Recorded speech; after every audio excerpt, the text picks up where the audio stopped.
Hey, this is indeed Walt from the Comic Book Men, and you're listening to the iWalter's show. Billionaires are people too. We are leaders in technology, in industry, in finance.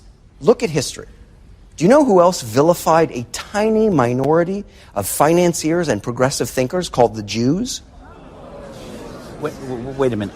Did you just compare the treatment of billionaires in America today to the plight of the Jews in Nazi Germany? Absolutely. One could argue that billionaires are actually treated worse. And we didn't even do anything wrong. We're an even smaller minority. There's a lot more of them. These are facts.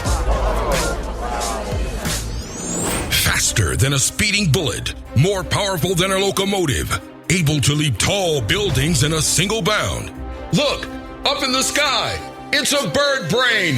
It's a plane. It's iWalter. Yes, it's iWalter, strange visitor from another planet who came to Earth with powers and abilities far beyond those of mortal men.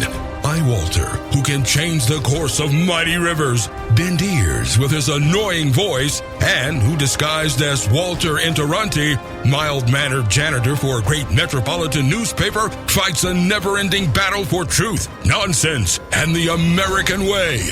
And now, another exciting episode in the adventures of iWalter. Okay, hey, this is Walter from iWalter. Yeah, I actually am going to do a show by myself again tonight. Apologize about yesterday's show in some ways. I honestly, people probably will believe this.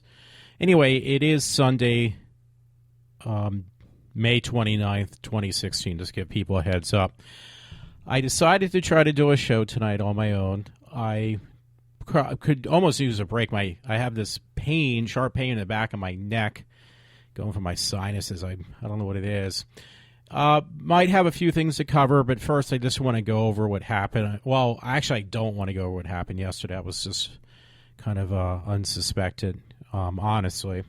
So, yeah, I had a friend on. My friend was, obviously self-named, titled, whatever. And I actually had put up a picture in the background, which was a story I was going to read. I never got around to doing it last night. It was from the morning call. A friend sent it to me, my friend Todd. So thanks again. I told him, hey, I appreciate when you send me stories because I always look for something. I honestly, I do complain. I'm not going to lie about it. I do complain a lot about work, and I actually try to steer away from work lately, if you haven't noticed, because obviously if you listened to the show yesterday. So I apologize if I offended anybody, because I just want to make this clear. First, I'm apologizing for that. Two, I want to mention that the person I work with right now, she actually, just to clarify, in case she heard yesterday's show, I hope she listens to this, if she listens to yesterday, that she wasn't included in whom I was talking about. She works a lot of hours, but I haven't mentioned to a friend, this is like the type of person I consider a really good friend at work and definitely a good coworker. This is the type of person you want, if you work for a company or anybody who works with other people. This is the type of person you want working on your side and with you, because she works really hard. She works tons of hours. But she works. Like if she works a shift of 8 or 16 hours, if she works 2 shifts, she's going to give you in a 16-hour shift. She'll give you the manpower for one single person, the amount of work of what somebody would do in 24 hours. She busts her ass. So I want to clarify that right now. I am being kind of truthful because I know a lot of these companies, it's just a matter of fact. I want to clarify this too. A lot of companies are downsizing throughout the country, actually throughout the globe. A lot of companies, but especially in the United States, because the way our economy has been for the past, I would say it's going on 8 years now. It's 7.5 at least. So work out there is very difficult for most people. People are there. I think it was like 93, 94 million people, in the age span that are, people capable of working, not people that are disabled or anything else or have other misfortunes in their lives. These are people that are capable of working. It's up to, I think it was 93, 94 million people. that just don't want to even, they can't find work. They just gave up on looking for work, or they just don't want to work. It's one of those situations. So that being said, that's what I mentioned. I mean, there's people out there who would die to work for where I work and where this, person I work with who's a friend would, we want to keep our jobs. And we try really hard to do the best we can. Honestly, I mean, I'm not trying to make it like she's better than me, but she actually really is as far as a whole person. She's, she gets along with everybody, this person I work with. She's an excellent worker, and I'm going to tell you, she wants to keep that job. And when I said that there's people out there, just to clarify this, it's not my friend who would actually do anything to get rid of other people who are delinquents, juvenile delinquents, basically, or grown adults but act like juvenile delinquents. No, it's not in her nature to get anyone else fired, or it's not her. She doesn't play games like that. And I don't even want to call that games, but it is unfair, unjust for those people like myself, like her, and other people I know at this place who have put their blood, sweat, and tears into the place I work, and they got to compete for keeping their job with somebody who may have more time than they do, and who truly just take advantage of the system throughout where I work and play a lot of games. And yes, there is situations that I mentioned yesterday that are true, that if you're a woman or some type of, perhaps lack of a better word, because that's a big, large umbrella. And, people just always, their mind frame goes to one area when I say the word minority, but there's minority people there, or people with certain situations that will play that up in their favor just to keep their job, if it means like calling that they've been victimized in some way. Now, my one friend, whatever it was on yesterday, he laughed at certain things I said, that actually is very inappropriate, in my opinion. You don't laugh at situations and make fun of it. And what I'm specifically mentioning or trying to say was when I said, I was, basically, technically that would be considered a form of harassment. Not even, it is harassment. What happened with my boss sexually making, advances at me. Now, I can't remember precisely what happened. That was not my case. I would never brought that up because I'm trying to lean away from that stuff. I'm trying to focus my show. I've changed and transitioned my show so many times in the past year. I went from just being totally goofy to trying to read news segments, which was a total disaster for the most part, which I will try to do tonight, to basically just using it as a therapeutic tool for myself, which is complaining about things that everybody has things they need to get off their chest. Now, will it change my situation? Absolutely not.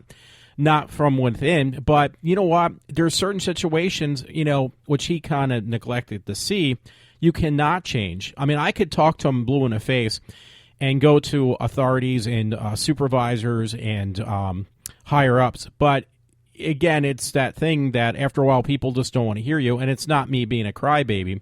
I'm not the only one who complains about this stuff, but when I seem to complain about it, the tables turn, and it seems like I'm the person victimizing myself. No, I am not victimizing myself, and when I do these shows, it's just a way of me to vent. Is it going to change my situation at work? Absolutely not. But it'll give me a clearer head when I go in there, and I'm not going to go in there screaming, hollering, or kicking, or throwing things, because people will do that stuff. And there's situations like the woman I work with, who I consider a friend, she made the most valid point. The one thing you don't want to do with people, she kind of said could have been, she feels that way a little bit about me, but other people too. You never know when people are going to come in, what kind of mind frame. And if you piss somebody off, I mean me or other individuals, to a point that you just go in there and you keep on picking at them or insulting them or ostracize them, as I was brought up yesterday on the show. You don't know when that individual is going to come in shooting or kill you or stab you or something, or just knock you on the floor because they're going to get you're going to push your buttons way too far.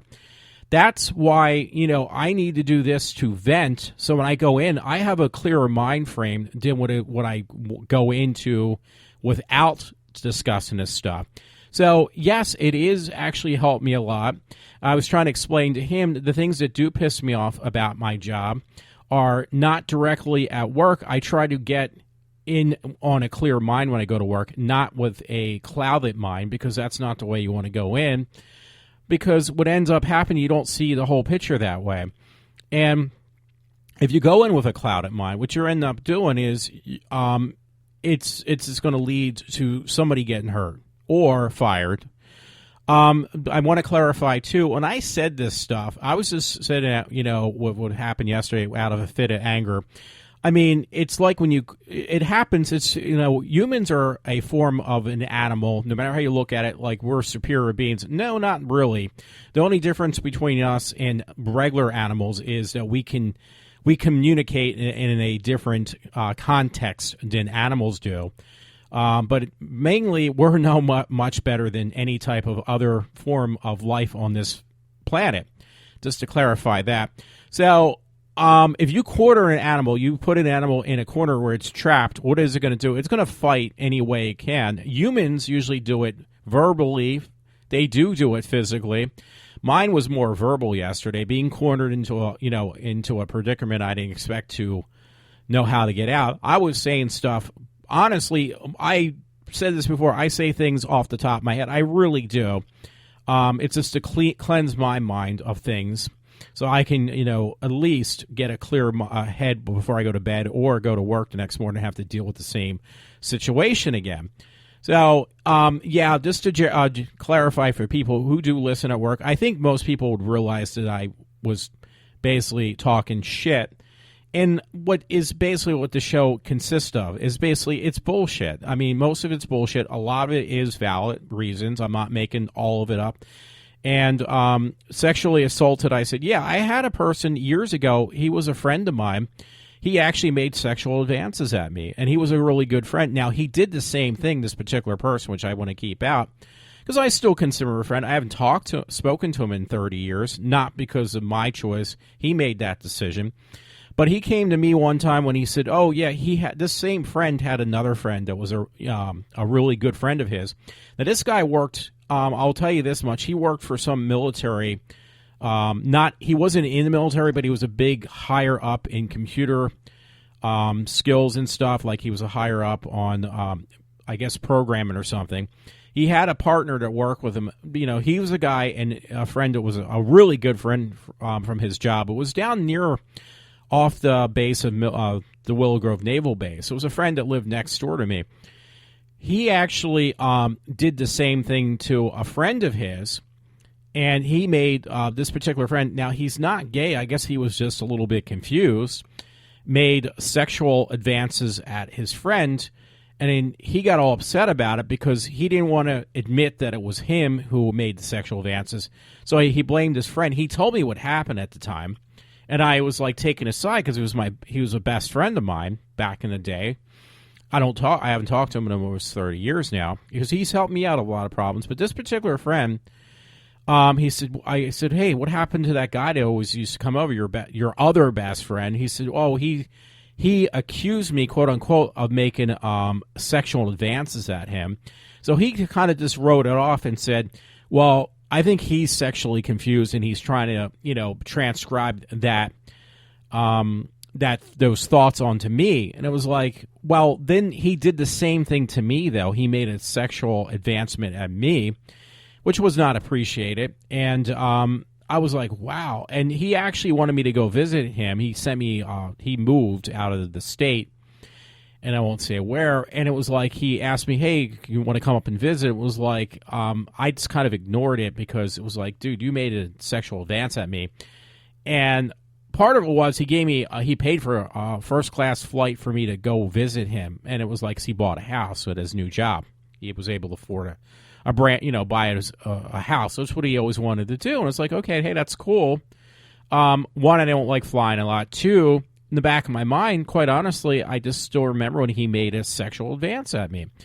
So, and I've had issues like that in the past where and actually, believe it or not, More so when I lived in my apartment. I never made a big deal out of that situation.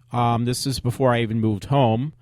I actually, when I was in Horsham Clinic, I had a woman, which I'm not saying it was sexual assault, but she made sexual advances at me. I've had it over the time. I had actually a girl when I worked at this place called Cheers, who out of no reason at all, she just, basically grabbed my ass. And it was like, okay, that was like a little weird and not expected and not something that I appreciated. But did I go and cry about it, as my friend said yesterday that I'm a big crybaby? No, I didn't say anything.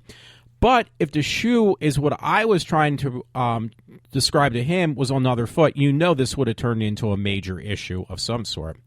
And it would have turned into a sexual assault issue. Now, my issue that he has with me is he consists, I'm not going to make stories up unless they're very severe, but I'm just trying to make light out of that just because it's a young boy being sexually have advances made at him by women, that it's more excusable, and the guys bounce back more quickly. And he laughed about it if I made that comment with the situation with my boss from Intel. But it was like, you're not there, you don't know the situation, you don't know the comfort level. I felt very uncomfortable when I had a boss. Basically, I don't remember what she exactly said. I just know there were sexual advances. And there is a double standard, by the way, there, just to go off on that for 1 minute, because guess what she did one time when she didn't appreciate something I did, when she's the one paying for meals, which he laughed at, making sexual advances. And then one time I said to the company, nothing about the sexual advancements she made. She was a woman who had just had a baby, too. She was a married woman. Once again, one of those situations.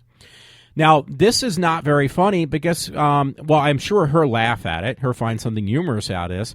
Well, guess what? When she didn't appreciate me, because I had to converse with Intel themselves, directly to Intel. I had to write letters to say, hey, what's going on certain stores that I had to go visit. I was an Intel sales rep for I think almost a couple months to a year. It was a really fun job. I really enjoyed it. It paid well for that time. But I had to make progress reports on the weekends. Like, literally had to write into Intel and tell them, okay, what's the situation? What type of computers were people interested in? How were the Celeron-based computers selling? How were the Intel Pentium computers selling? What brands were selling? What other products that were Intel-based, because they used to make their own like webcams and stuff, how were they doing on the market and stuff like that? So it was very simple, believe it or not. You just wrote up what your experiences with customer base, employee base, and how the stores were doing, and what was the volume of business being done on Intel versus the AMD processors and machines.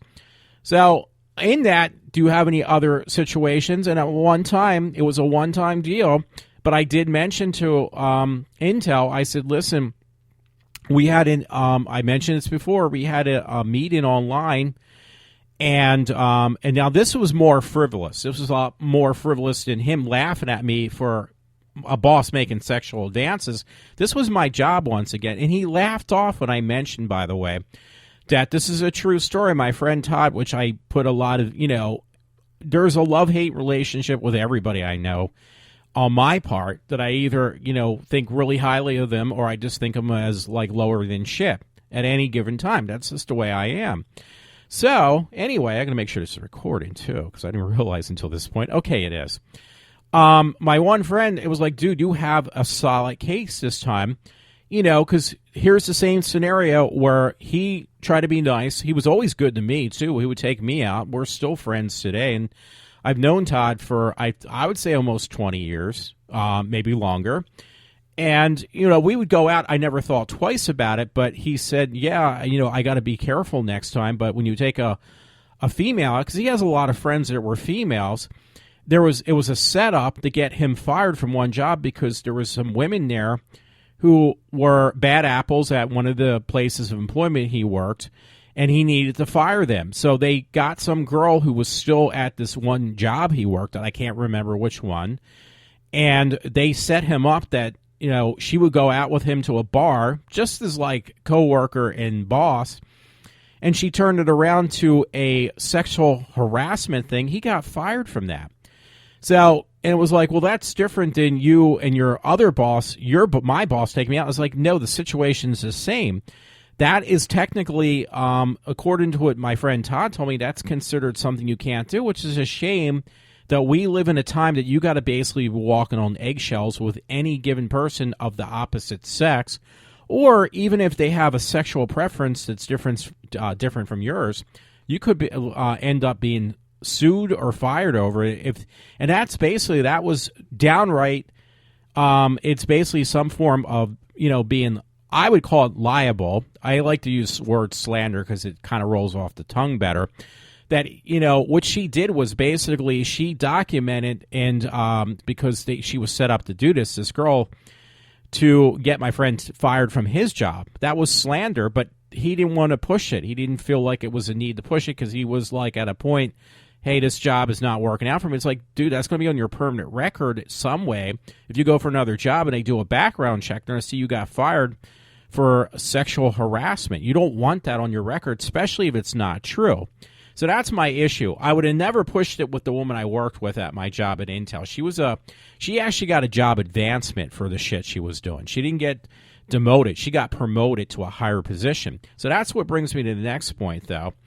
One time we had a meeting online where we were supposed to have a log-on password to call in to a meeting online, which we would converse with other fellow employees and directly to Intel for a special meeting that my boss had emailed me for. Well, guess what? I said I couldn't get into the meeting. I was really upset because I thought I might have missed out on something very important, which apparently I didn't. I just wanted to clarify with Intel, it was not my fault. It's just the information she had sent me was not very clear. I could not get in on the meeting. So guess what that led me to do? Led me into getting fired. So, there you go. There's that double standard again. Okay, he was laughing at me for saying that she made sexual advances at me, and I'm being a big crybaby. But yet, it's apparently, I guess if I would have had the time and thought about it, it was like, okay, that also justifies her firing me, because he would have found some other reason for or what I was at fault for. Well, I wasn't at fault for that. I basically did what I was supposed to do, but for some reason, it being the hard-nosed male in society, it's really my responsibility to be able to fend myself against a feeble female. And that's precisely what he was saying. He won't admit to that, but that's exactly what he's saying. And I don't go for those double standards whatsoever. Now, I want to clarify something else I did mention to him. I was going to mention this on the show yesterday, but he got me so upset I couldn't really think of things the way I wanted to do my show with him. I like to kind of make it lighthearted. Honestly, I mean, if you notice my last couple of shows, I talk about TV. I said this to him a couple of times, and it one in ear and out the other, and it's like, this is not the point. It's like, yeah, this is the point. My show, I'm trying to gear it towards more entertainment, amusement, things lightheartedly. People don't want to hear, they don't want to hear me about complaining all the time. If I feel the need to complain, I will do it. This is why I've put thousands of dollars, hundreds of dollars into, equipment that I set up, and that's also included in that price tag. The money I have to pay out to advertise and I think it's $100, which isn't bad at all. I think it's about $20 a month. It's like $300-400 a year that I'm paying just to have all my shows continue to be up on air. But I put this money into it just it's my hobby.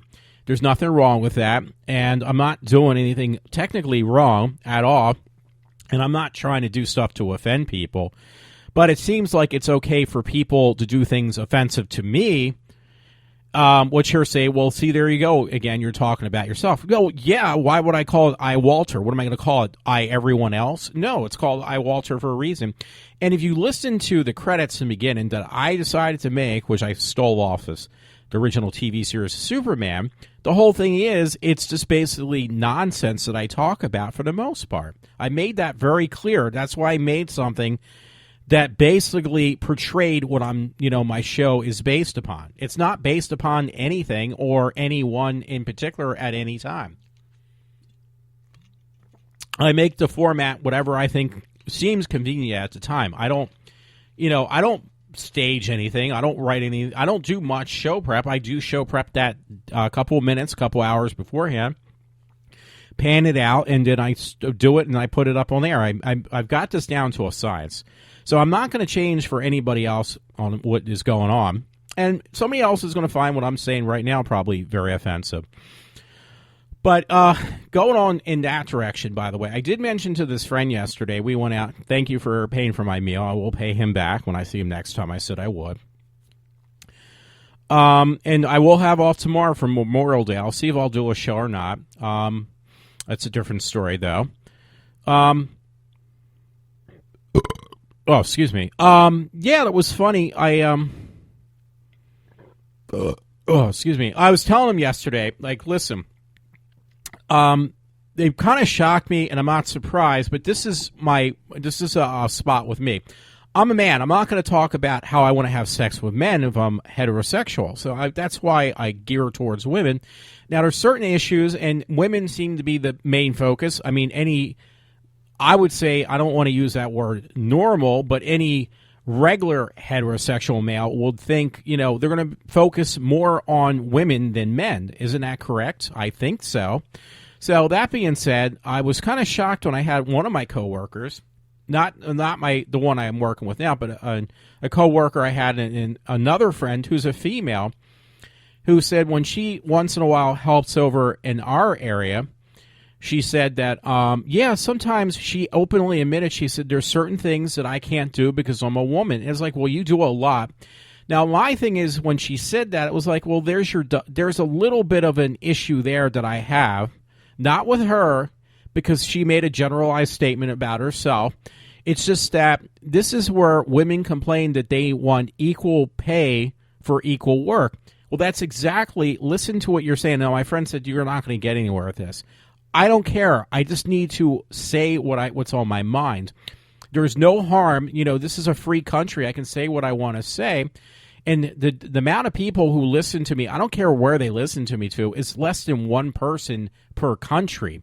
Maybe sometimes I get up to about 5 people, but that's very rare in other countries or around the country. Give or take. Give me a second. I don't want to have to pause, but I have to. I will. Until I get my breath back.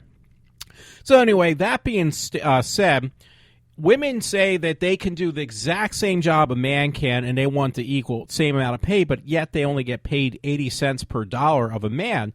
That's actually not true. Most of the people I've worked with and experienced, women make more money than men. In fact, women became what's known as the derogatory term, the breadwinner in the house, because a man can't make nearly as much as a woman can. So that whole misconception, that whole myth, which Milo, Milo, I'll just say that, Yiannopoulos has brought up before, that is a myth. That's a misconception that women make less money than men. That's a myth. That is a myth. There's some places that may be a place in this country, but very few places, because a majority of the women make much, much more money than men do. Because of complaining about it, now tables have turned. Now, that being said, my problem is why then do women complain that they're making less money than men, for one thing, and when they do make the same amount of money or do supposedly the same job a man does, what is the first thing that comes out of her mouth? Which was the thing that came out of my friend's mouth. Well, I'm a woman and I'm not as strong as a man. Well, there you go. You're saying that you want to get paid the same pay for the same job, but if you're not doing the same exact job as a man, you should not be getting paid as much. I'm sorry. I'm not trying to be sexist. You can take it as being sexist. I even said to my friend, there's jobs I can't do. So I should get the same pay as somebody else just because I can't do the job. And the fact that, since my one friend called me crybaby, that I should get the same pay. Absolutely not. I mean, I even said to him, there's jobs that these people do. They're engineers or some type of technician of some sort. And I tried to do that job. Then I came to a realization, you know what? I cannot do this job. But according to this theory that women have that they should get the same pay no matter what, that would indicate to me that even though I can't do certain jobs, I know I would be it's impossible for me to do physically and or mentally. I should still get the same pay as the person next to me just because I don't find it fair. That is totally ridiculous. I hope you know this. That is preposterous. That's ridiculous that anybody would think that way. Now, me saying that, you know what my answer is going to be, included from my friend? Yeah, you're absolutely right. You just answered your own question, Walter. You should not get the same pay for the same job or a job you can't do just because you feel you're being discriminated upon. Well, that should be the same. What I'm trying to say, that is exactly what I'm saying with women who say, well, I should get the same pay as Joe Schmo, even though I can't do the exact same job. And that has nothing. Everybody has their limitations. Everybody has their, difference in size, shape, and form. But there's some jobs women could do that I can't do. So I don't want to get the same pay they do just because they can do it. Because, the scale reverses then. If they can do a job I can't do, then they want even more money yet. But if there's a job they can't do and yet they want the same pay, now the argument that I'm going to get from women or anyone in particular, especially the chauvinistic males who think that I'm being the asshole, just to clarify, so this would also, if you believe that women should get the same amount even if they can't do the same job, is like saying, well, the poor people in this country should get everything they want, free housing, free medical assistance, basically a free, free pay, basically, get food stamps, a brand new car that is more has a value worth more than my car, a car that's worth $60,000 or $100,000. Why should it be that way? Well, because they're less fortunate. They don't have the same outcome or advantages I do. I had no advantages. I decided, hey, I wanted to do certain things. I had to do it on my own. Like I wanted to go to school. I have mental limitations that they basically told me you should just settle for a 9-to-5 job, never go to school, never better educate myself. So I did want that. So what did I do? I forced myself to do things that were physically, literally told to me by doctors I could never do. And just to prove them wrong, and actually at colleges too, because my one friend asked, well, who exactly said this to you? Which doctors? Well, I can't name the doctors, but I can tell you there was a woman at Monco, and I can't remember her name. I could take an educated guess. I could be wrong, though, and then you're going to be upset about that. I'll just say I think it was Susan Yankowski, I think was her name. But there's a woman at work. She was an advisor. She said, well, maybe college isn't for you. Maybe you should just drop out. This was at Monco College. I got so pissed off, I worked 9 times harder to make sure she was wrong. She did it with great intentions. She did it with the intention that maybe you're pushing your boundaries beyond what you can really do. So that being said, if you really want something hard enough, you're going to work for it no matter how impossible it is. And sometimes even doing that's going to be too much. But the point is you make an effort at it. But you shouldn't be, I'm not going to get everything I want.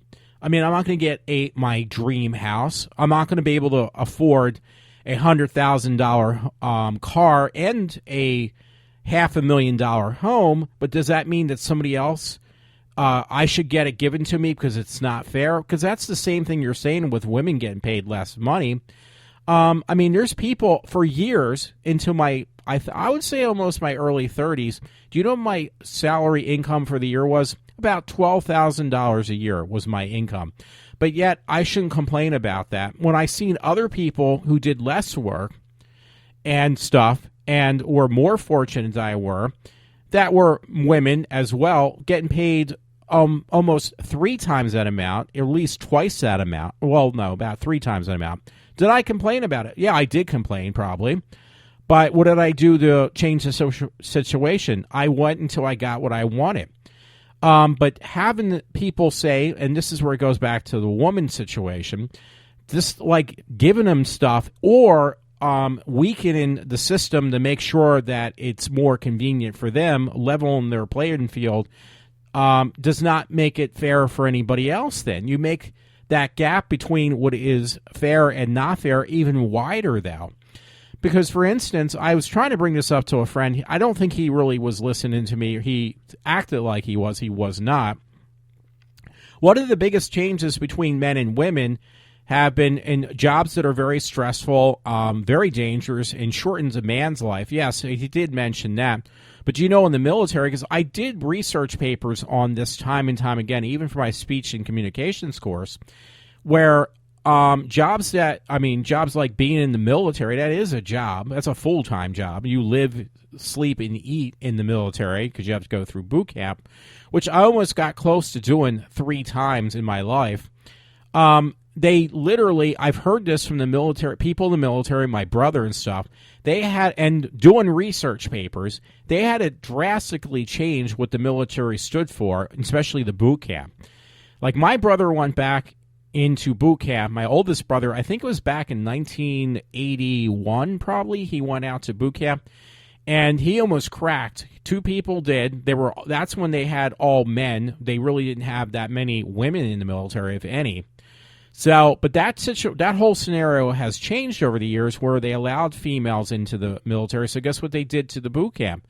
They basically had to water it down. They had to make it much simpler, and they had to make, those long runs and everything and the aesthetics of the military much, much weaker, only because it was, unisex now. It wasn't just men. It was men and women going through the same boot camp. So they had to change that scenario. Does that make it for a better army? No. Does that make it any more fair? Actually, in my opinion, endangers those people's lives, in my opinion, that are, are fighting, because what's the whole purpose of the military in boot camp? Is to tear you down and rebuild you into a fighting machine. And if they have to water it down to do so, you're actually weakening the military in that way. I'm not saying there's bad women in the military. I think there's some probably excellent women who have fought for our country. I'm just trying to make a point, my opinion, state it, that by changing the situation it's going to make the problem worse. So, and by laughing in somebody's face when they try to make their point, just actually verifies my point that a man, this is why men are afraid to step forward when they get sexually assaulted by a woman or a man, which it does happen, and you can give me statistics, but you know what? You don't listen to the statistics I give on other things. Why should I listen to the statistics you're going to give? Well, women assault men much less. Well, you know why? Because it's reported much, much, much less. And males that are being sexually assaulted, and even my friend kind of pointed this out yesterday, he was saying that, guys can rebound from this better than women. How do you know that? You're reading statistics again, the same statistics that if I tell you statistics that tell you a different story, you're not going to listen to them. Why should I listen to the statistics you read? Because you know what about statistics basically are doing. They can actually manipulate statistics to play in that person's favor so the results will turn out in their favor. Now, you can say that the statistics I look up are doing the same thing, but don't you think that the statistics you're looking up are actually doing the same thing as well? Now, you can say, well, these statistics are coming from reliable sources, but you know what? You're just basically saying the stuff I'm saying is bullshit and justifying that the stuff you're saying is not. But you know what? If the stuff I am reporting is total bullshit, how do you know the stuff that you have defended yourself with is not? Because you're basically, then you are calling, that's the pot calling the kettle black, because you're going to ask me, what does that mean? Well, no matter what I say, you're going to justify what you say as being valid evidence. What evidence do you have? Do you have physical, concrete evidence that you went out and made these statistics? If you're going to shoot down my statistics on things, you need to shoot down your own as well. And there's that margin of error, which they make it a very small amount, but I think that margin of error might be a lot larger than you want to believe. And that even includes the amount of sexual harassment going on with males. Not that the males are being the sexual predators, but I think you'd be surprised if they actually cleared the water, of the actual valid truth. You would be surprised at the results that would come out of these statistics of the percentage of males. It'd probably be a lot more than what's actually being presented on these reports. That's just my opinion. Now, I just wanted to kind of put that stuff out there.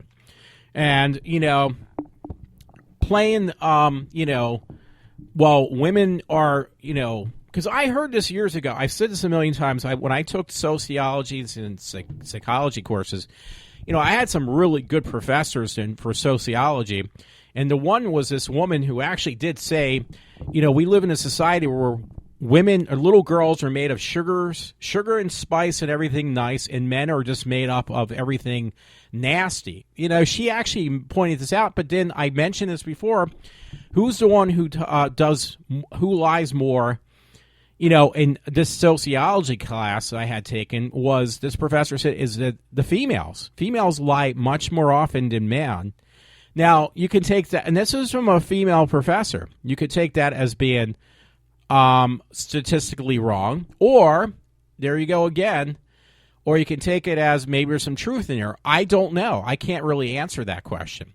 So anytime anybody shoots me down on what I'm saying, I'm just taking it from my perspective of what I see, and that's it.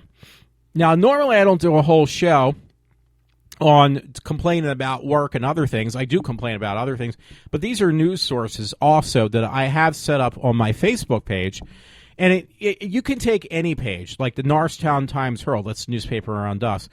That newspaper actually has a link on Facebook, because I'm looking at one now for the morning call. It has Facebook and Twitter.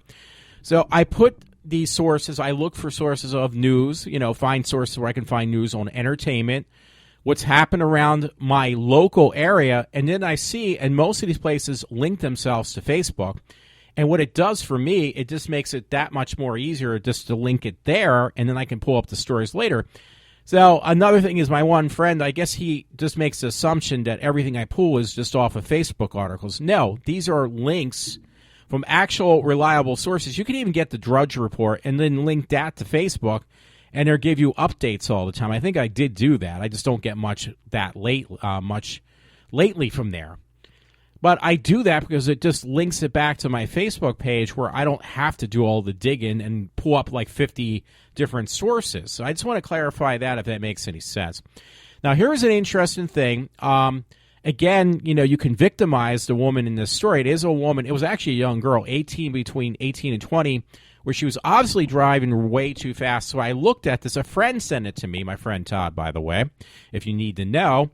Woman rescued from Jeep's massive fireball after Center Valley crash. So this was kind of interesting. This is not a made-up story. It's not me just trying to downplay women as being whatever. It is an actual story that was posted, let me see, I think it was yesterday, actually. And I would have read it, but I just didn't get a chance. It was, it's got today's date on this.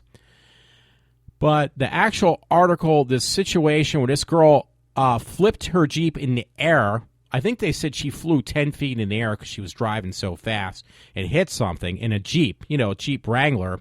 She went airborne 10 feet in the air and flipped it over, and then when it landed, it ended up on fire, catching on fire, the Jeep, and also herself. So do you call that a responsible driver or something? I call that somebody who's just basically thinks they can do whatever they want to do and feel that they're more superior to everything else around them, people or in other situations, and they found themselves on the on the reality check in a weird in a way they probably didn't expect to happen. Because there is a Jeep that's like totally inflamed. It says a Jeep burst into flames, and the young woman driving it was knocked out Thursday. So it happened on Thursday in a collision with a car in front of looks like ProMed shops. It was in Sucan Valley. Witness said Roger Cutterman. So, but you know what? To be driving and get jettisoned that high, you can't just say, well, maybe somebody slammed on their brakes or ran into her. Why would her car go that high in the air if you're I've gotten the close near fender benders many and many times, and I've never had my car leave, the 4 tires leave the ground. These actually went airborne. She was like a jet. It says a Jeep burst into flames as a young woman driving it was knocked out Thursday evening in a collision with a car in front of, I can't still pronounce it, this shop in Sucan Valley, a witness said. So she had a witness, too. A sports utility, an SUV, was sent flying through the air like a matchbox car, landing 50 feet. So I was even wrong on that. 50 feet away in the 7 p.m. crash, Roger Cutterman of Coopersburg said the Jeep exploded into a massive fireball at the Center Valley Parkway and West Sucan Valley Circle in upper, looks like Sucan Township, he said. Cutterman and 2 other men ran up and to save the woman from the burning car, where she was unconscious and dangling on her seatbelt at the wide open driver's door. So it says the car got engulfed in the flames. It says the guy I wrapped my arms around her and reached into to undo her seatbelt, and we carried her out. Cutterman said a minute later the entire vehicle was on fire. The woman described as an 18 to 20-year-old regained consciousness, but she had burns and other serious injuries, he said. Information was not available on her condition on Friday. So this happened on Thursday. Again, I've seen this from people, if they drive, and it's been a lot of... I almost got ran over by some young girl when I was over in Blairstown. I told the woman I work with, because, I'm a pedestrian walking across the road, a pedestrian walkway. She floors it and almost tries to run me over. Now, what's the reason for that? Am I making that up? Absolutely not. Now, my friend Sid yesterday kept on bringing up about how I was making up because he wasn't there. Now, if I would have videotaped it, he would have still found some holes in my story, where this was no joke, by the way. This is the absolute truth. I was in the bathroom at one of these Champs restaurants he had taken me to, and we were in there. I went to the bathroom, and this guy was obviously stone drunk, and he was frantically screaming. He was spazzing out. Now, those bathrooms have solid wooden doors, so you could tell by the force on the door he was actually kicking the door, trying to kick it in. So what am I going to do? Say, hey, can you cut that out? You don't want to aggravate the person who already is out of control, so I just kept my mouth shut. But he literally kept on kicking the door until I guess he must have hurt his leg, doing one of those roundhouse kicks, they're called. That's a karate term, by the way. And I just waited until he left the bathroom, because the amount of noise he was making would have definitely caused, even in an empty place, management to hear it. So after the guy quieted down, I gave it a few minutes for him to quiet down and leave. Then I left the bathroom. I was like, dude, this is what happened. But yet he turned that around, that I'm making it up, that it was my fault. Well, if you're like when you see this, I've read these articles in the newspaper, by the way, before, in Norristown, where there was a young kid just sitting on the sidewalk, and she, a little kid, and they get shot and killed by, people firing guns at each other in Norristown. I've read stories like that before. I'm not making it up, or somebody gets killed. So according to my friend, that would mean that that's that little kid's fault for minding their own business and being on the sidewalk. Now, you're going to say that's completely different. Actually, it's not. I was in the bathroom. I was doing a sit-down job. Thank God I was, because what would have happened if I was at a urinal? And 2, what would have happened if they didn't have those big, solid wooden doors on those bathrooms? That person would have probably attacked me, and it would have been my fault.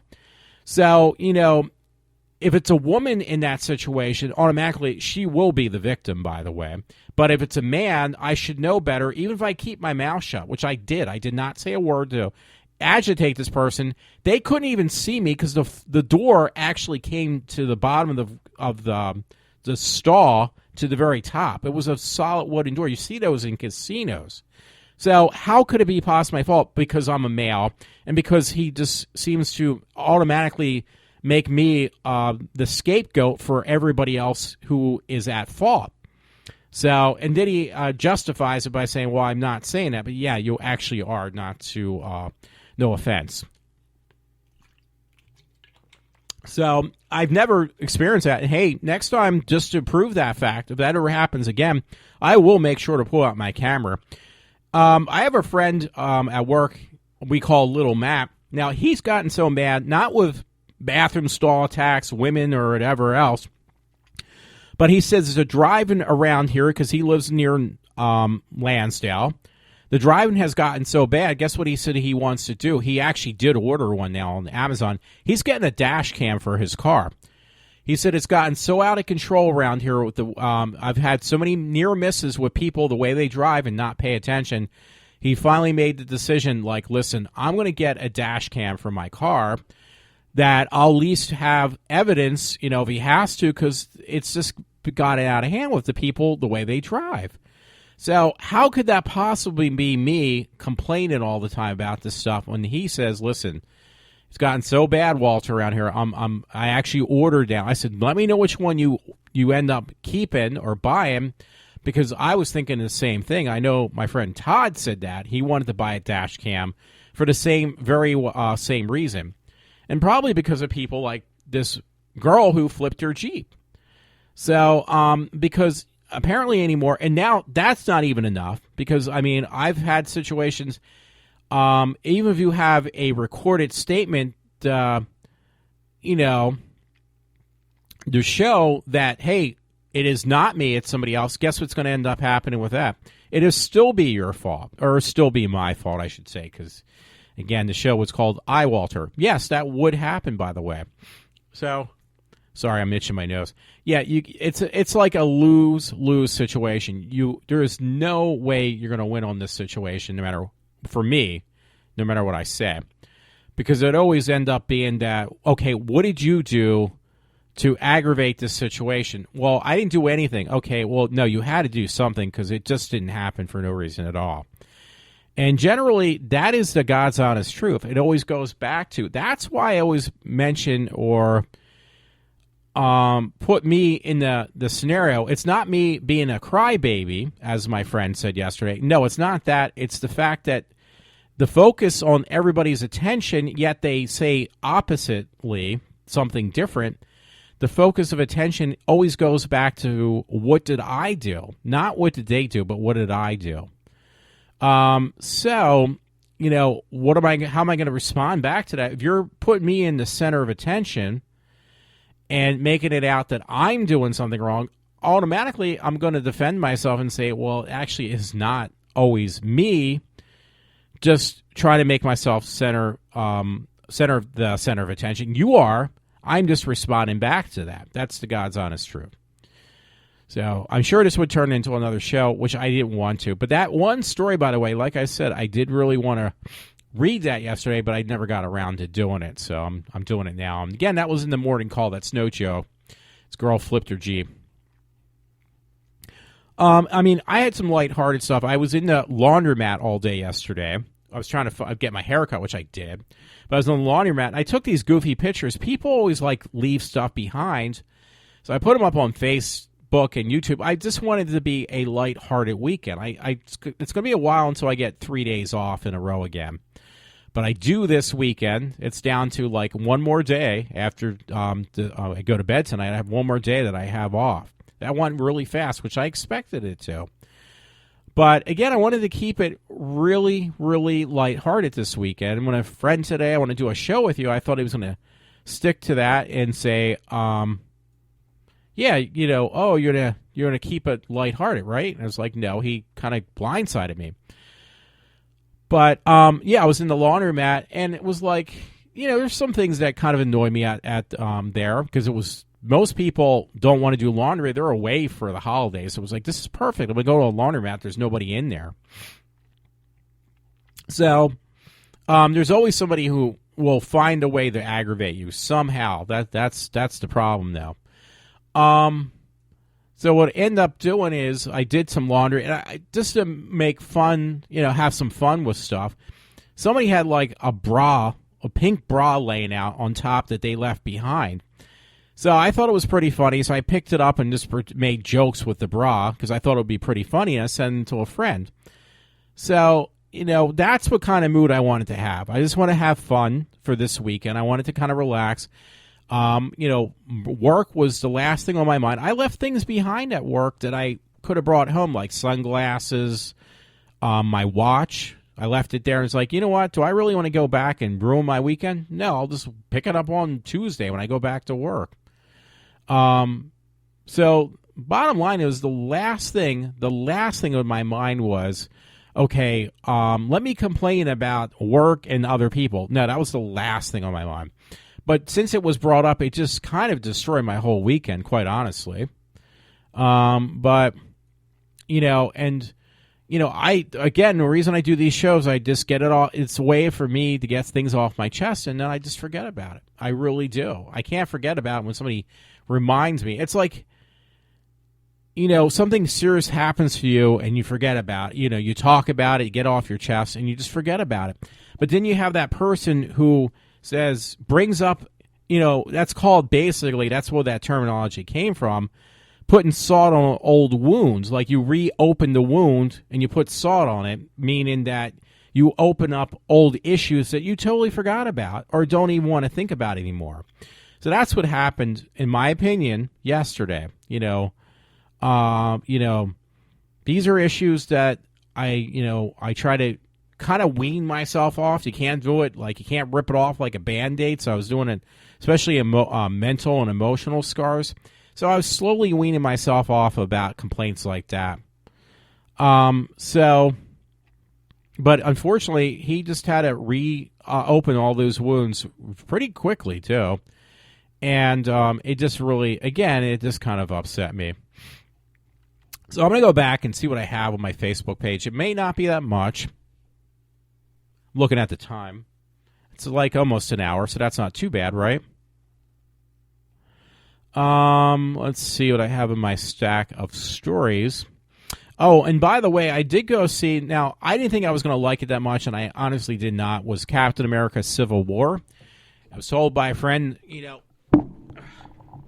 as I kicked my mic out of my way unintentionally, that the movies anymore are for diehard fans. I'll let you know that right now. The Captain America especially, and the Avenger movies. This basically was an Avengers movie, but it's geared towards people that are more literally diehard fans of these comic books. I never read any of these comic books, so I can't really have much to say about it. And it gets more and more that I'm losing more and more interest in watching these films. Because actually, I think just came out this week, too, unfortunately, because it's so close, there's that Avengers movie I went and seen, but then there's another one with the X-Men. So they both came out, it says right here, box office, X-Men Apocalypse, or whatever, how you say it, earned $65 million domestically in 3-day weekend. So they both came out the same weekend. That's probably why now, it's going to obviously take a nosedive, because they were so close together. I mean, one came out a couple weeks ahead of time. Let's see what it says on comicbookmovie.com. It says, box office, X-Men, the new X-Men, earned $65 million domestic in 3-day weekend. Perhaps mixed reviews gave pause to would-be purchasers. Either way, the opening weekend domestic haul for the new movie has to be disappointing. So it gives the international updates, too. Maybe just because they were so close together, too. So maybe I'll go see that tomorrow. I have no clue yet. I might have. But you know what? Those movies now are closer knitted to the people who are big Marvel fans. I mean, Batman versus Superman was as far as I'll go, and I end up seeing this other one, and it gets expensive too. I went to a 3:00 show to see the Avengers movie, which it seemed like it was a little less theatrical than the other ones. Like, it seemed like even they brought Spider-Man back. It says at the very end of the movie they're going to make another Spider-Man film with the new actor. The new actor looks like a little kid, and now that I finally got to see play Aunt May. She was really, she's older now, but she looked really hot. And by the way, there's two. Oh, sorry, I'm doing it again. I can't get my mic out of my shoes, like the cable's tangled around my shoe. I don't know how. Let's see.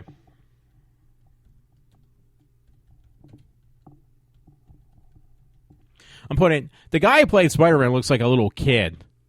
Let's see, because I can't remember her name off the top of my head. Marissa Tomei. She actually looked like she's only in a small section of the film for a few minutes. Now, they didn't revamp the whole Spider-Man thing again. They actually went a different direction. Like, they already established that Spider-Man is Peter Parker is Spider-Man. He looks like a 12-year-old. Again, I think Marissa Tomei, even though she looks older, she still looks hot. It's just hard to swallow, so to speak, seeing her playing Aunt May. And they did play up in the film that, hey, if that's your aunt, why is she so, like, hot-looking? Like, says that? The guy who plays Iron Man, I can't remember his name, but the character, Iron Man, goes to pick up Peter Parker. Who was Iron Man anyway? I'm looking at it. Because I can't remember these characters' names. Yeah, Robert Downey Jr., but who is the character? I guess there's supposed to be another Iron Man movie. Now, I was under impression that they were going to kill Captain America off, which they did not. Sorry for ruining that for you.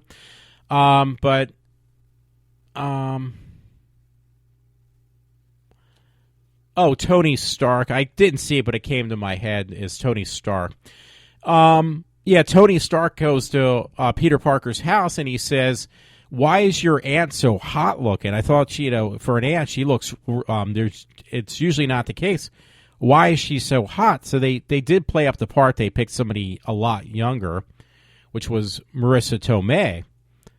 And she did a really good job, I guess, for the few seconds she was there.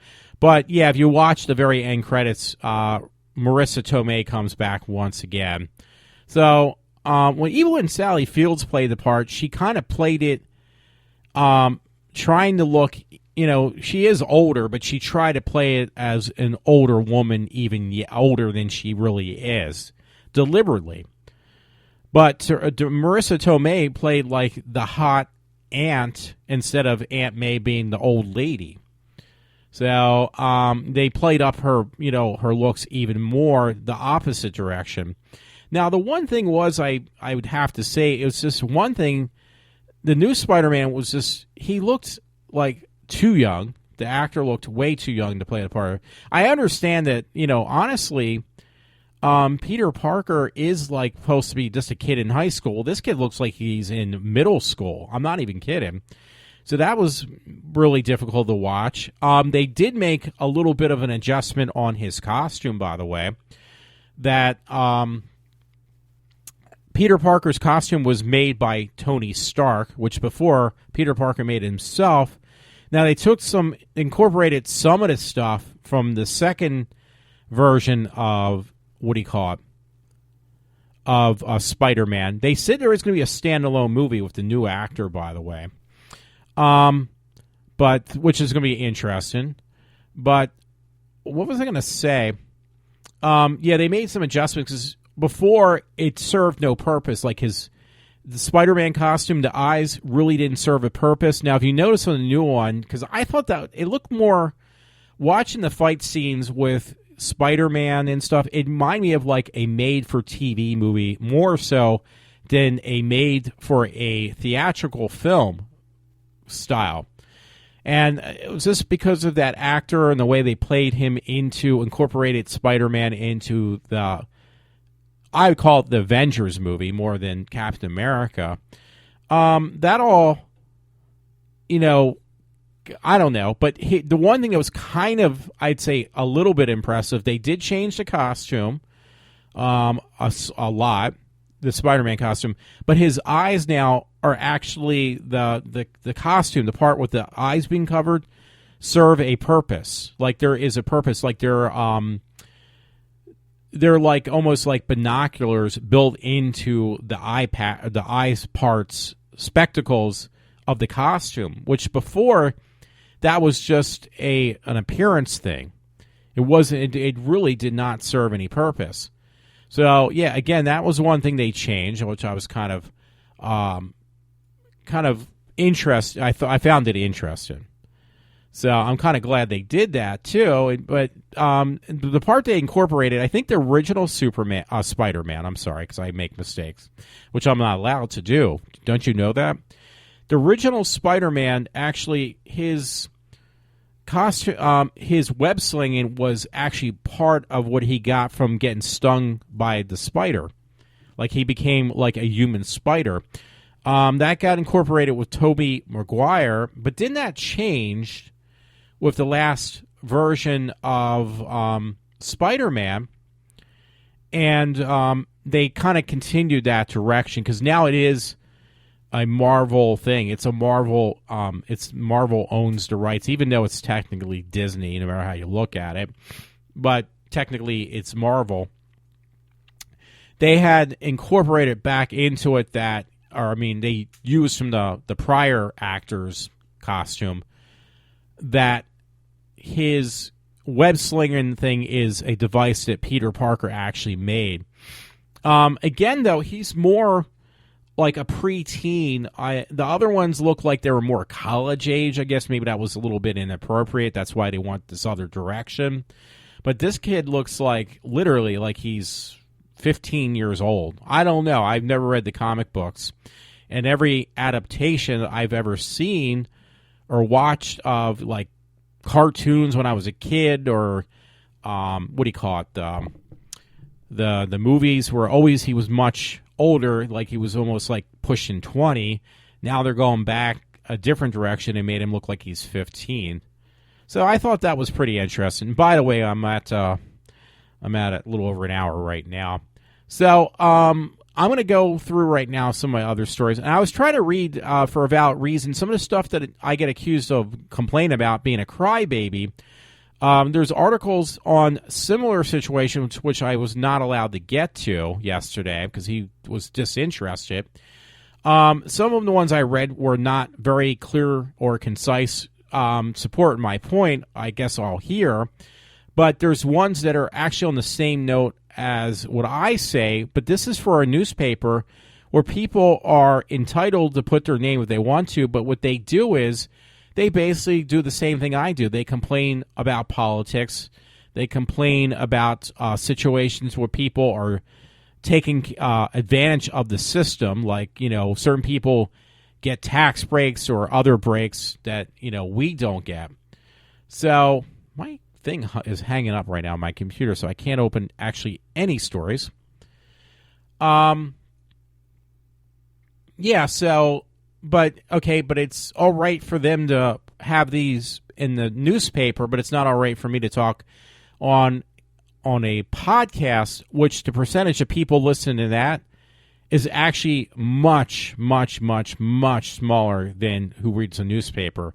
And that percentage is really small. So that's the whole part that kind of just gets under, obviously it gets under my skin pretty deep, that hearing this stuff.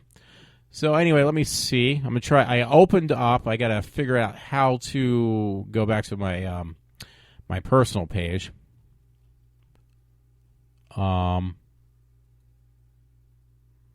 And see what I have up. That's funny. That one girl, she actually looks really hot, too. They airbrushed her quite a bit.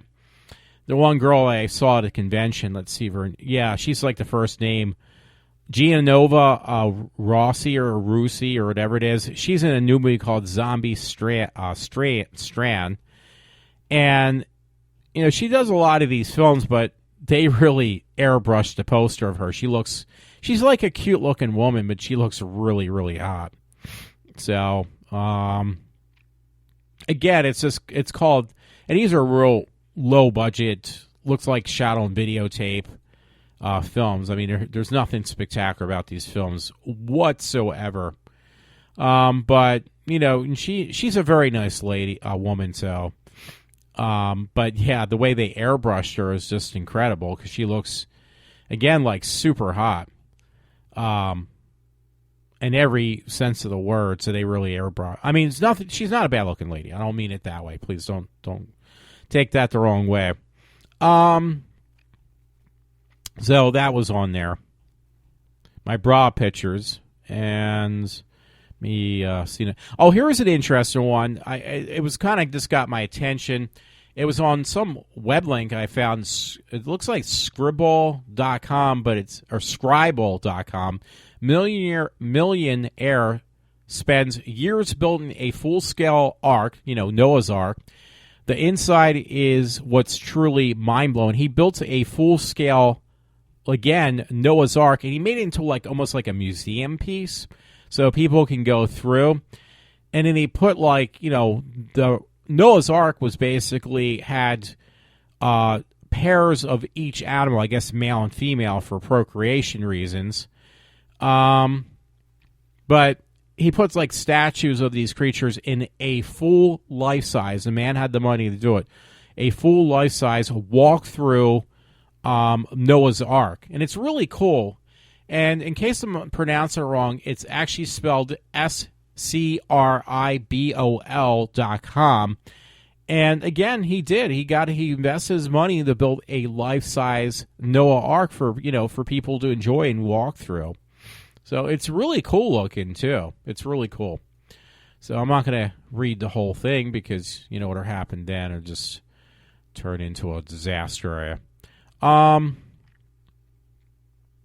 let me see what else I have. Here was something I just put up just now, not too long ago, from Hacklane.com. 20 real images of the Titanic tragedy. One of history's greatest tragedies, the sinking of the Titanic, came to I can't say that word right. Signify the drawn too close of the British Empire and shocked the world at the time. I'm sorry, I really misread that. Now, over 100 years later, the incident will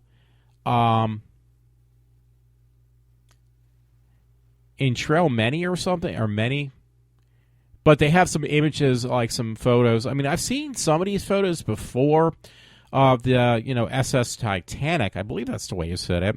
So it was on this one link I put up. I actually, when I was a kid, I don't know why, there's something about the Titanic just always fascinated me. Way before the movie even came out, that, put out, James Cameron, which he spent his life's savings just to make that film. I mean, his entire wealth at the time to make that film out of pocket because he ran out of money otherwise. But because he went back and reshot certain things, he put so much money into making the movie, which was incredible in my opinion.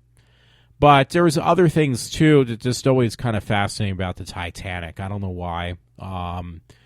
Besides it being, even more so than the Hindenburg, I think that always interested me more. I think a lot of people was the Titanic. Anyway, there was one story. This one guy, he puts up these videos, and he put up a really good one, which I wanted to mention. I think his name's, is it Joel or something? Joel? This guy actually puts in, he puts, I think, $500 down for a homeless man, to see how he would react. I think is that how you say the guy's name? He puts up a lot of videos, and most of them I do look at.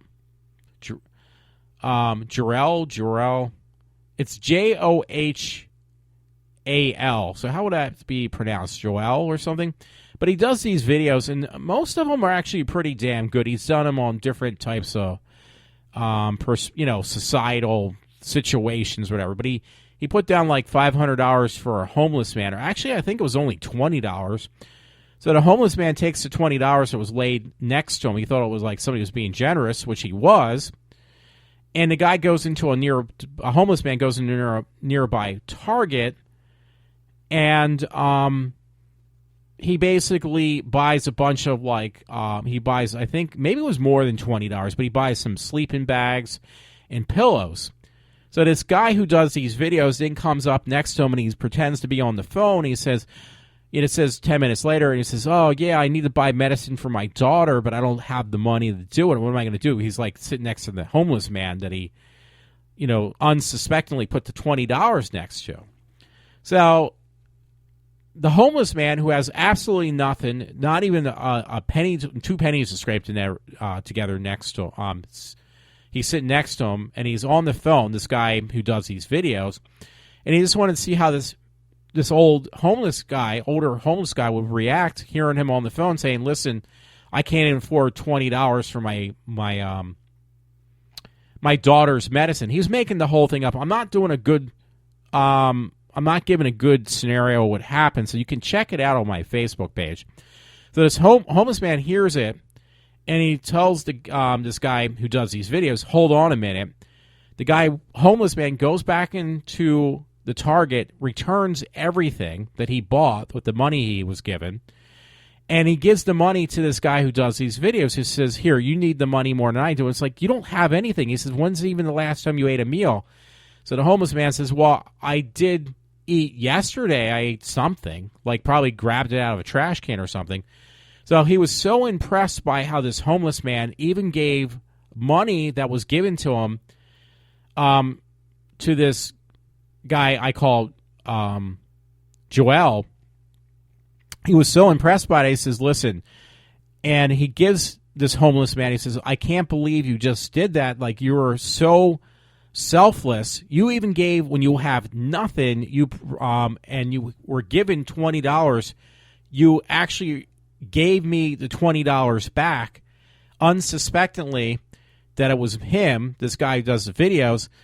And he says, I'll tell you what, I do these videos, I make money off these videos on YouTube, and what you did just really surprised me.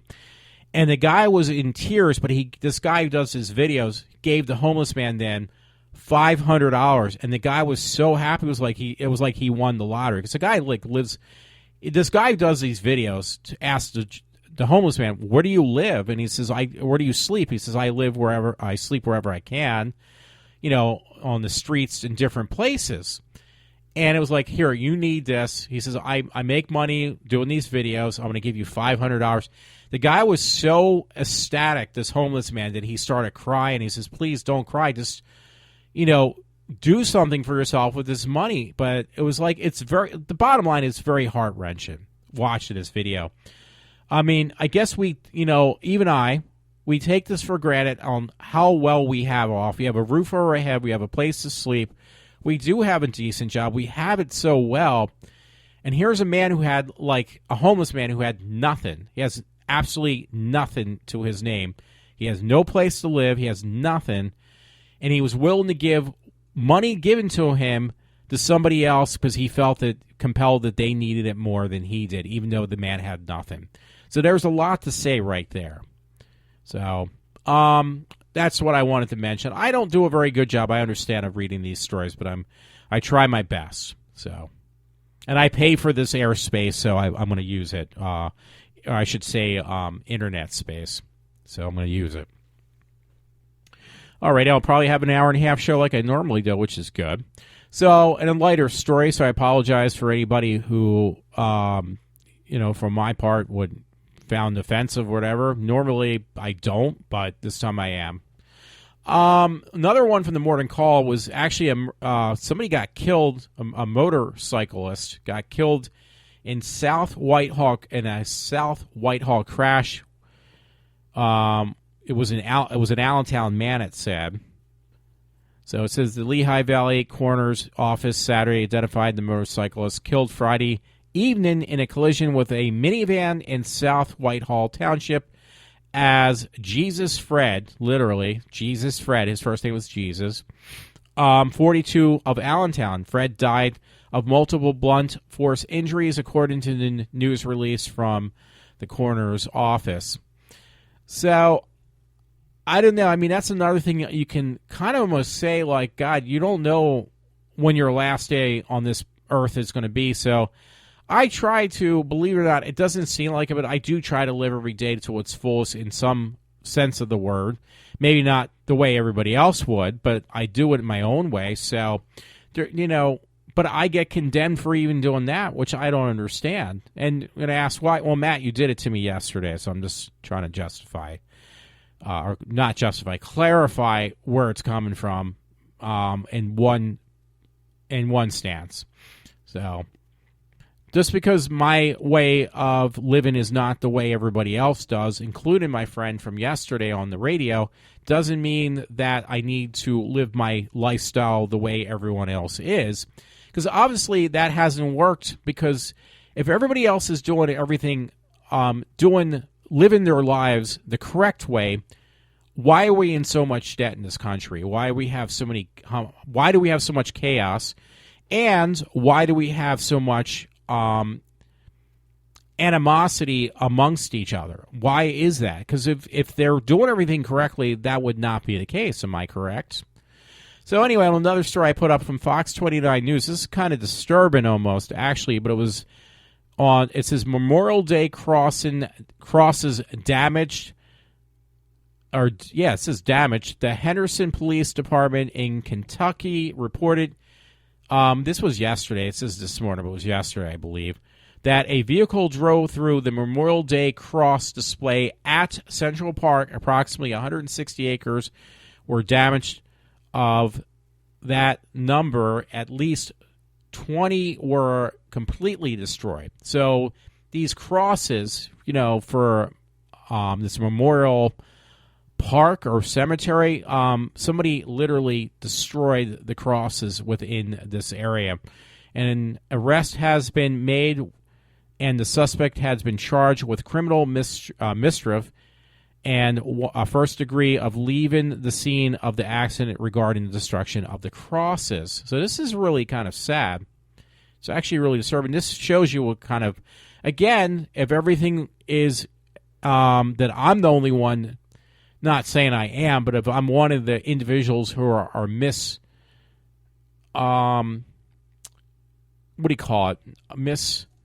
not living life the proper way, the way it's supposed to be, well, what would you call that?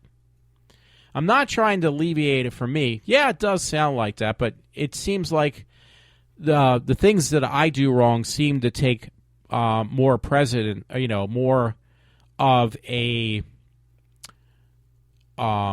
stands, out front of everybody else doing situations. So, I know, because I've heard years ago, one friend of mine says 2 wrongs don't make a right. Well, that's true, but the best way to focus in trying to change only me is not going to change the situation whatsoever, because you've already proven that. So the way you change a situation is that other people have to change in addition to just focusing on me as one individual that will, cause the domino effect to take place, that things will be corrected if you just focus 100% of your time on me.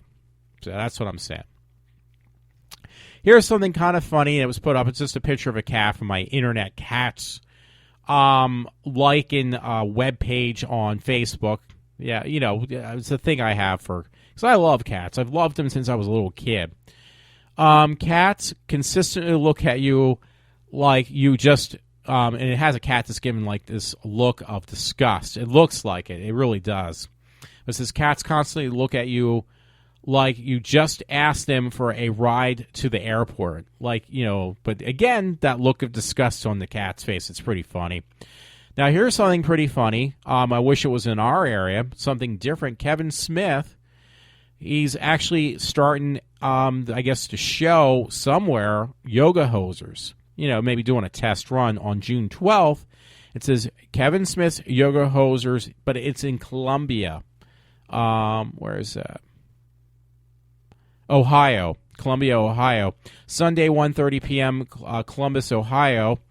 And it says if you're interested. I put I'm interested, but there's no... I know it's probably not that far, but do I really want to make a trip to see Kevin Smith's Yoga Hosers or him discussing it at a, limited... yeah, I guess he's actually showing the movie, but it's in Columbus, Ohio.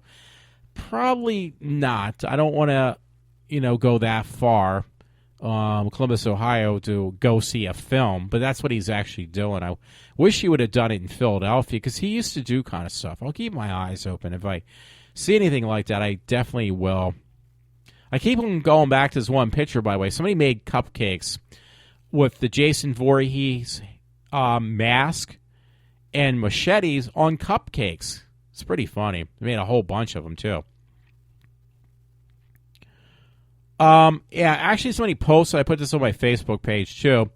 Obama dishonoring veterans and Americans and America's fallen heroes on Memorial Day weekend is a historic new low. Somebody actually posted, and I liked it and put it on my Facebook page as well. Now, here's something that has nothing to do, like I said, it's the way my show goes. This would be really cool, and I'm actually half tempted to get one of these.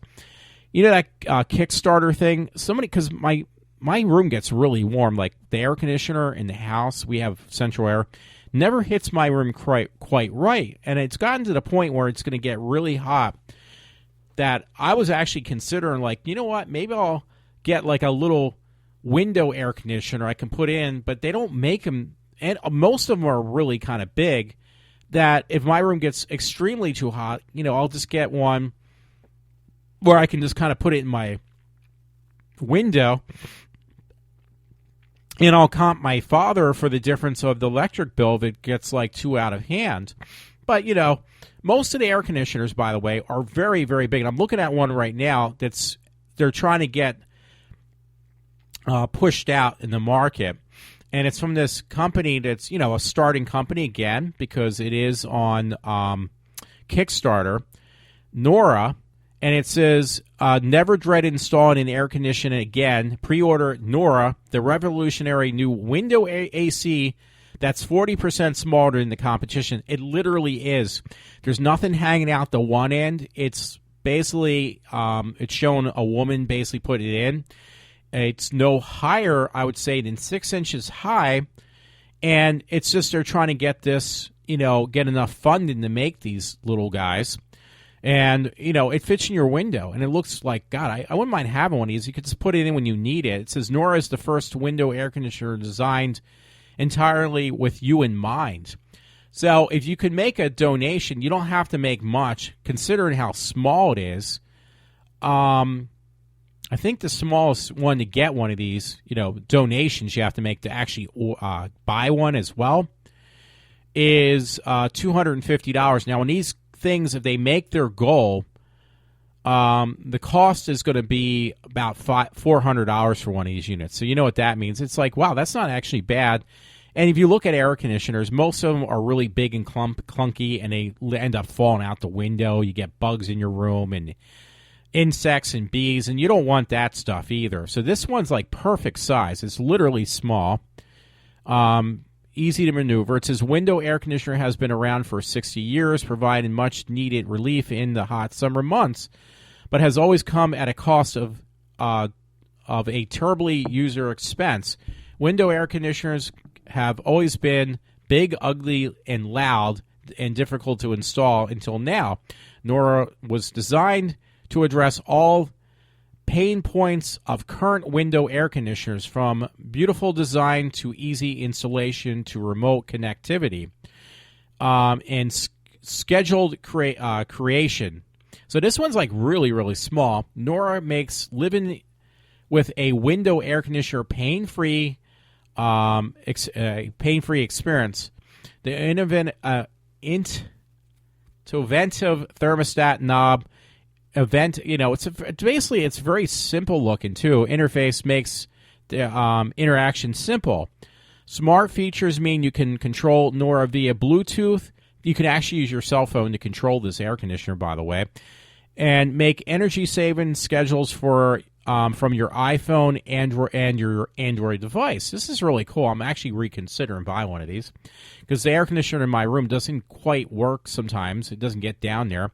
A low-profile design allows you to keep your view from your window and make storage a breeze. The fresh air mode brings in outside air on those cool days, June and September nights. Not even central air can do that. So this is like one step above. It says low profile, quiet, air fresh mode, carry handle, easy installation. It has a carry handle. Intuitive interface, night mode, connected to Bluetooth, and great circulation. It says vapor compression refrigeration using environmental and ozone-friendly R410A refrigerant. Cooling capacity 5,000 BTUs per hour. Room size up to 160 feet. Power consumption approximately 460 to 480 watts for ER, estimated to be 10.4 to 10.8. I don't know what that exactly means. The unit approximately draws 4 amps during operation. Sorry about that. It says window open in size 21 inches to 36 wide. So it's a good size. Installation currently horizontal. We are exploring vertical ways to, I guess, making one that's vertical as well. I don't know why you want to do that. But yeah, it's very simple to use, very quiet, and it actually, you can actually use it just to circulate the air in your room. And it's easy to store too. They're showing you can actually put it. It's very easy to store even under your bed. It's not that high. And it says, one unit early bird is $249. Cool package is $299, $300. And frosty package means you buy two for $550. Freezer package, you can buy 3 of these units for $825. And blizzard package, buy 4 of these units for a little over $1,100, or about $1,100. So again, I'm actually really, really tempted to buy one of these because these are very simple. Would definitely alleviate some of the problems I have in my room. I'm going to see, because I still have the early bird special on. So I just wanted to mention that. I'm going to go back and see what it says. Early bird estimated March. And you get it by March, or no.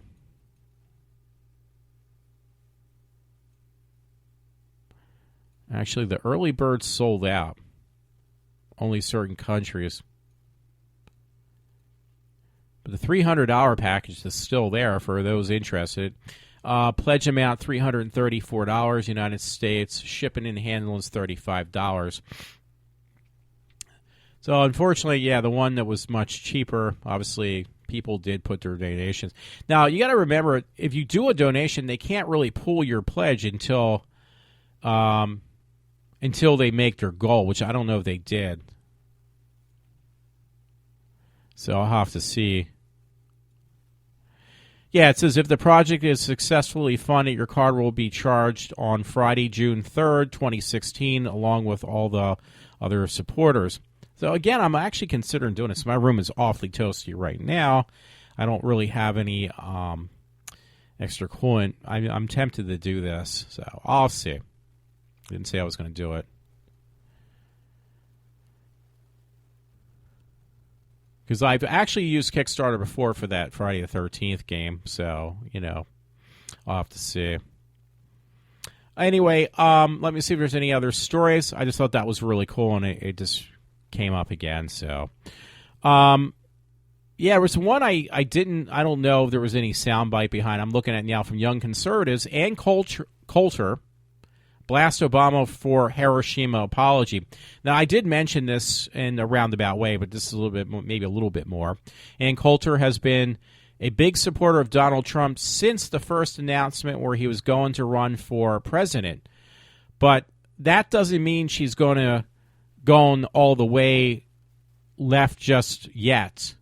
The best-selling author of... Oh, great, it just got covered up. Author of Commander recently blasted Barack Obama for apologizing to Japan for when America dropped the A-bomb on Hiroshima, eventually forcing their surrender in World War II. So President Barack Obama becomes the first sitting U.S. president to visit Hiroshima today, laying a wreath upon the war memorial and delivered a speech where he called for a world without nuclear weapons. So, this really actually did anger quite a few people of him doing that, because once again, he's apologizing for us sticking up for ourselves, defending ourselves. He finds fault in that. I mean, he's basically... this article actually froze up, so I can't go much further with it. So, I don't know. Not a big deal. If things are going to freeze up, I'll let it go. I hate to shut down everything on my computer. And it has been over an hour and a half. That's a good sign. I'll try to reopen it up. But that did, like I said, that kind of got some people very angry. It just shows that our country, with this standing president, we have no backbone whatsoever when it comes to, you have to show that you're, as a country, as a nation, that you're strong, and you're not going to, if you do something, you're not going to apologize for it when you feel like, if it wasn't for that bomb dropping, we could have been under the control of, basically Japan. We would have been a communist country. And if it wasn't for people like, what do you call it, back in World War II, was that Eisenhower? I forget. I apologize. I should know this, but I don't. I can look it up if I may actually just do that. Just making sure if I can do this. Let me see. Give me a minute.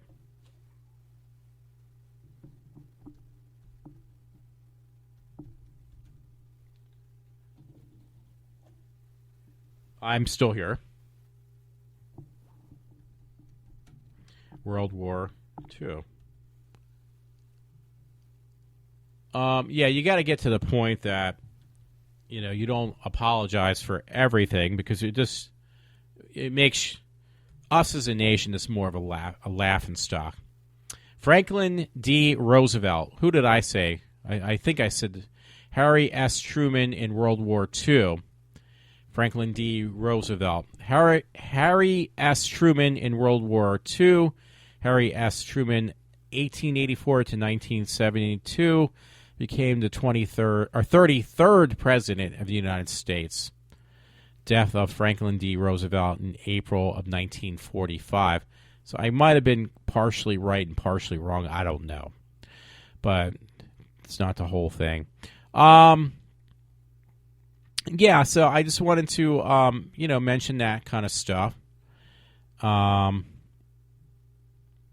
And hopefully, I don't think I want to go much further with my stories.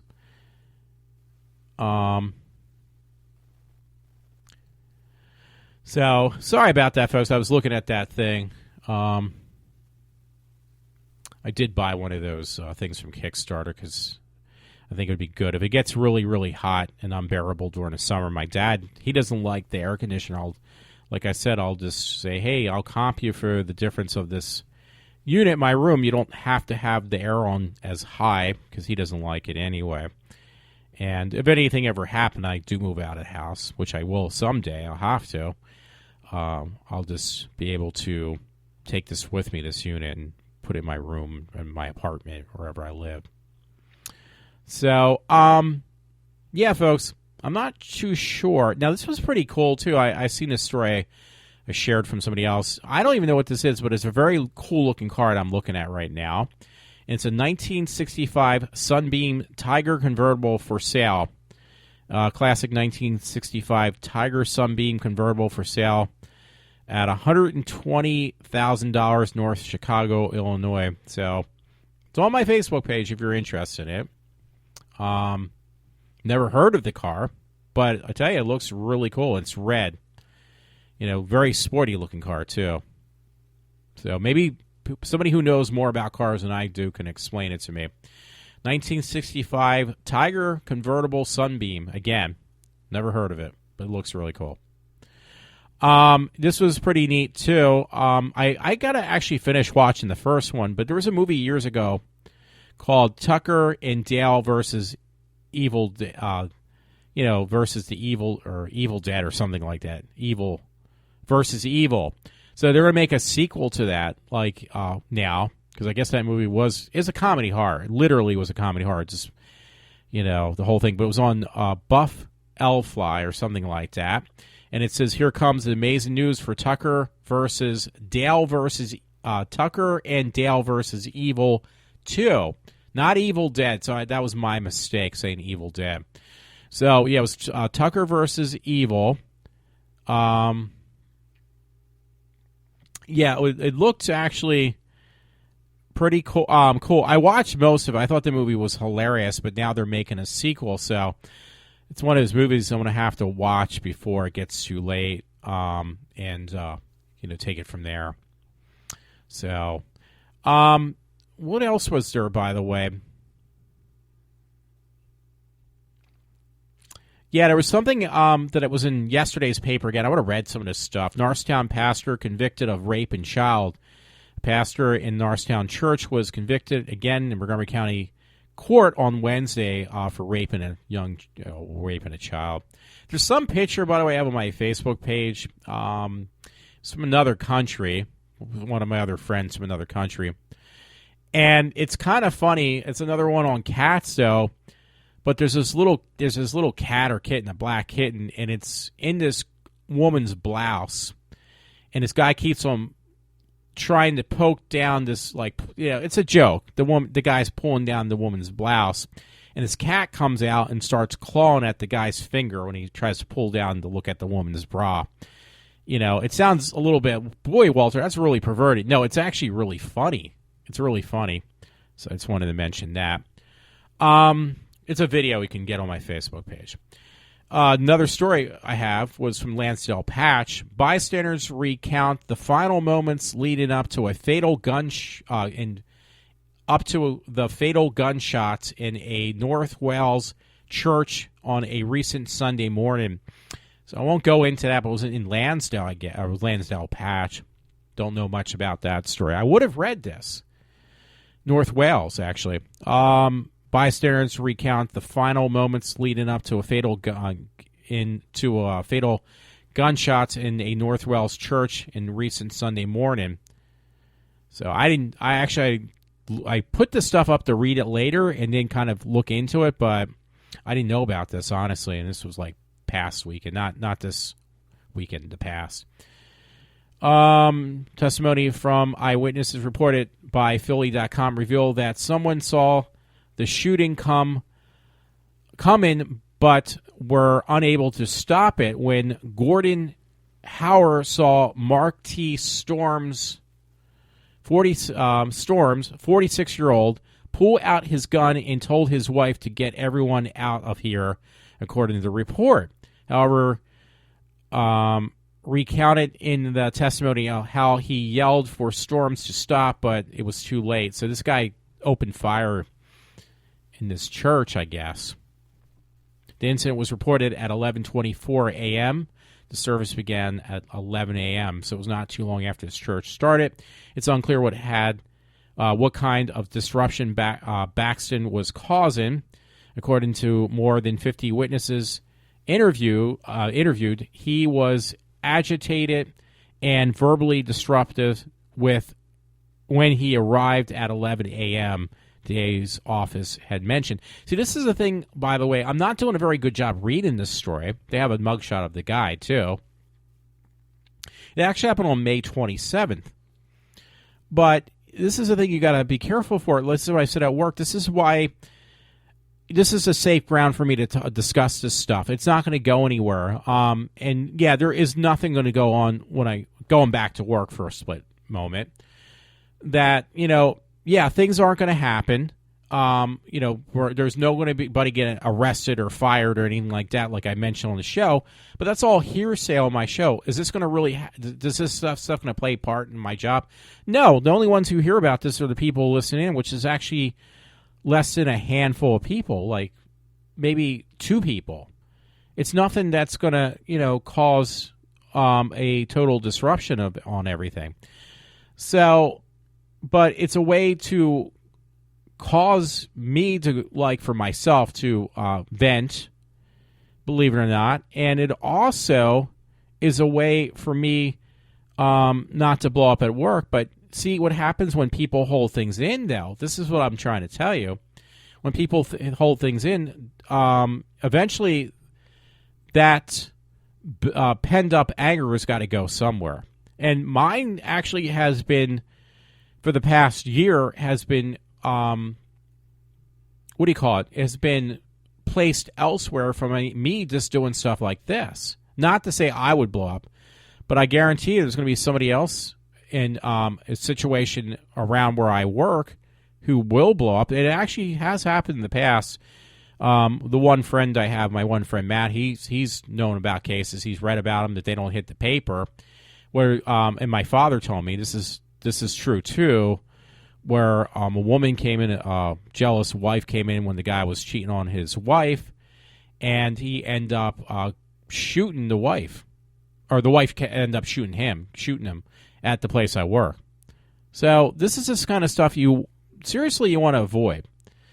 And if you're a person who, I don't want to use the word loose cannon, but you get easily agitated, saying for myself, the last thing you want to do is, or the first thing you want to do is kind of disarm the steam. Get that your anger level will not get that high. And I think other people could take advice from me on that part. You got to find. Now, some people, how do they get rid of their anger? How do they manage their anger? Well, some people actually manage anger by exercising or going to a psychiatrist or something like that. Well, my way is by doing podcasting. So, you take that away from me. That's my Achilles heel right there. You just take this away. You're rearming the disarmed bomb. You don't want to do that. I'm not saying I'm going to go in and shoot people. That's the last thing on my mind. Trust me. I'm all talk. What's that old saying? My bark is much worse than my bite. This is pretty interesting. It was on the 27th of this month, Lansdale Patch. The fire, I didn't even know about this. The fire at North Penn High School on Tuesday, which led to an evacuation, was initially set by a student, the DA said Friday. So there was a fire at, which I didn't even know. I put it up and I didn't read it. I'll tell you that right now. Yeah, North Penn High School had a fire. It's up not too far from where I work. So many stories I might have read before, but there was. Trying to look for something else besides that girl's fire. There was some story, folks, I wanted to mention, and I can't find. Oh, we went to a place, by the way, for those who listen. A friend and I, after we had that pretty heated debate last night, I felt it was heated, called Goat Hollow, new American restaurant in Philadelphia. It's technically Philly, but it really is on the outskirts of Philly, so it's called Goat Hollow. This is the story I really wanted to end my show with, actually, too.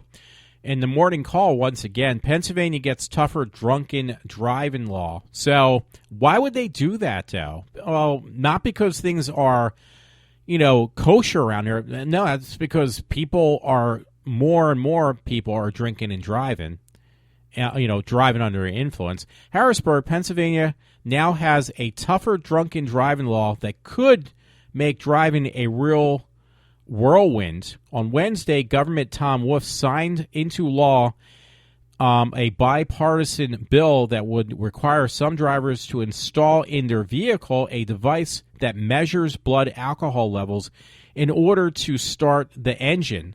The law takes effect on August 2017. Now, the funny thing is that girl that I sampled, I did not do it tonight. That would be one person who would probably have that placed in her car. I hate to tell you. The so-called ignition interlock system, which carry a program chip to track the use, tell the car if the motorist has been drinking. Fail and the engine doesn't start when the key is turned or button is pushed. Pass repeatedly, and the locks are removed after a year. So if you repeatedly get in a car and you have a problem with where you are drinking too much, if you get one of these devices, I'm sure it's got to be costly for that person too. But if this will help with car accidents, which I'm sure that obviously there's been a lot of them from drunk drivers. This is going to handle the situation, but if they repeatedly get in their car and they are under the influence of alcohol, eventually their car is not going to start for a whole year. It's going to be locked out for a whole year. I think that's entertaining, to say the least, and it will save a lot of lives. It says, quote unquote, drunk driving is a deadly crime that puts Pennsylvania families at risk, and this legislation will help prevent people from driving drunk and endangering themselves and putting other lives at risk. Wolf said in a statement, again, another statement, we owe it to both motorists and pedestrians to keep them safe and hold people who break DUI laws unaccountably, like they do it constantly. So I think that's really entertaining. And I think that's a good idea, especially when they're now going to put alcohol in most gas stations. Yeah, they do got to pass that law. So there you go. And I've said this before. I've experienced too many of these people that are extremely dangerous drivers when I get home from work. Well, after August, this won't be the issue as much. So this will be good. So, everyone, it actually was almost a 2-hour show tonight, so hopefully you enjoyed this show. If you do, continue to listen in, and if you actually think that I say stuff that other people might want to listen to, have them listen into my show as well. I'd appreciate that as well. But this is Walter from iWalter. I am signing off for now, and it is Sunday evening now. It's actually going on 11 o'clock, well, 20 of 11. So thanks again. And that little icon I put up yesterday was for the article I read tonight on the flaming Jeep Wrangler. And right now I'd recommend I try to watch a couple more. HBO Silicon Valley. I'm almost through the second season now. Very good show. I'd recommend that too. So thanks again, folks. I'll see if I'll be on tomorrow for Memorial Day. I don't know yet. If I am, that'll be great. If not, well, oh well. And thanks, folks. Walter, from iWalter signing off for now.